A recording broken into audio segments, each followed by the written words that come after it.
ஊர் பெரியவர்கள் எல்லாருக்கும் வணக்கம். நம்ம பவானியில் வந்து பல பிரசித்தி பெற்ற திருத்தலங்கள் இருக்கிறது நம்ம எல்லாருக்கும் தெரியும். அதில் ஒரு முக்கியமான திருத்தலம் தான் நம்ம பவானி நதிக்கரையோரத்தில் பழைய பஸ் நிலையத்தில் கிழக்கு முகம் நோக்கி அமர்ந்திருக்கிற நம்ம பச்சையம்மன்.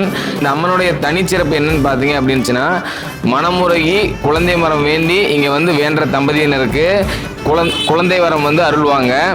கடந்த 10 ஆண்டு காலமாக அந்த மாதிரி குழந்தை வரம் வேண்டி இங்கே வர பெண்களுக்கு குழந்தை வரம் கிடைத்த உடனே அவங்களுக்கு வந்து நம்ம கோவில் நிர்வாகத்து சார்பாக வருடம் ஆடி மாதம் ஆடி பூரத்தன்னைக்கு எல்லாத்துக்குமே வந்து நம்ம கோவில் நிர்வாகத்து சார்பாக அவங்களுக்கு வந்து வளைகாப்பு நிகழ்ச்சி நடத்தி வச்சுட்டு இருக்கோம்.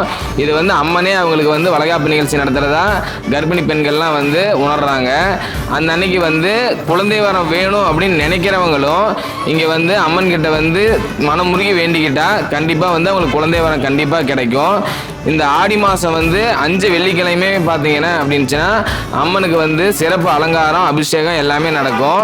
ஆடி பௌர்ணமி அன்னைக்கு அம்மனுக்கு வந்து காலையில் 6 மணிலிருந்து 10 மணி வரைக்கும் நேரடியாக வந்து கர்ப்பகிரகத்திலேயே போய் அம்மனுக்கு வந்து நம்ம வந்து பால் மற்றும் நீரினால் அபிஷேகம் பண்ணலாம். இந்த நிகழ்ச்சி எல்லாத்தையும் பார்த்தீங்க அப்படின்னுச்சுன்னா நம்ம பவானி கீரைக்காத்தரு நடராஜன் ஐயா அவர்களின் மகன் கரிகரை ரமேசன் தான் வந்து பண்ணிட்டு இருக்காரு.